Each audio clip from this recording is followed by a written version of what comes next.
The number of U.S. soldiers and civilian support staff deployed to Syria and the broader Middle East surged by more than 30% over the summer, according to Pentagon figures. A quarterly personnel report released late last week indicates that 54,325 U.S. troops, reservists and civilians were stationed in the Middle East and North Africa during the three-month period that ended Sept. 30, about 33% more than during the first two quarters of 2017. The increase holds true for combat zones such as Syria and Iraq as well as neighboring countries that host U.S. military bases. Until this summer, data provided by the Defense Manpower Data Center (DMDC), an in-house Pentagon organization, had consistently shown around 40,000 U.S. troops, reservists and civilians in the region since the 2014 launch of the U.S.-led mission to defeat the Islamic State IS. The surge in Syria, however, predates this summer, with the number of U.S. troops and civilians gradually increasing from 279 at the end of the Barack Obama administration by increments of 500 or so every 3 months under President Donald Trump, for a total of 1,723 in the third quarter of 2017, 6 times last year's figure. Unless you read DoD Quarterly Personnel Report, you'd never know U.S. military presence in Middle East grew by 33%.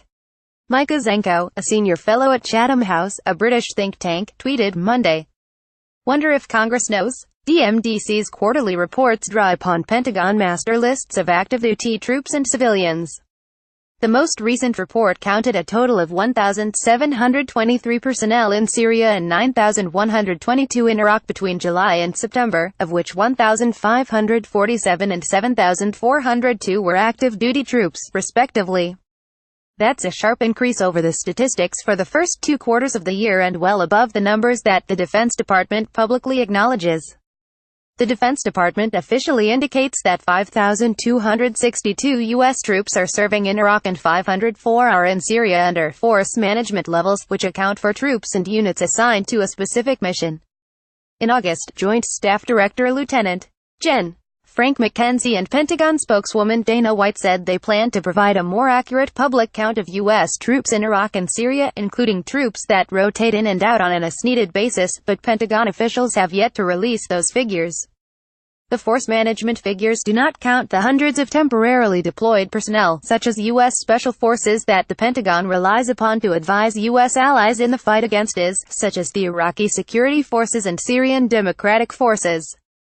While the quarterly reports are sent to congressional oversight committees, there is a difference between minimally reporting military programs and activities to the oversight committees, and making them actively aware, Zenko told Al Monitor.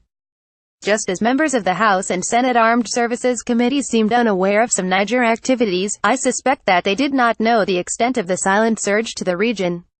Pentagon spokesman Eric Pan told I'll Monitor that the data center's accounting provides an unclassified estimate of personnel, mostly permanently assigned troops and civilians, but is not an official count, as the Pentagon and Geographic Combatant Commands don't centrally track temporary deployments. The quarterly accounting, Pan added, can also over or underreport when there are delays in the systems for capturing the arrival or the departure of temporary deployed personnel. That means the data center figures could indicate a larger U.S. force presence by over-accounting for activity and movement of U.S. troops, as opposed to their permanent deployment. This is a snapshot in time and isn't an accurate picture of troop levels in the Middle East, Pan said.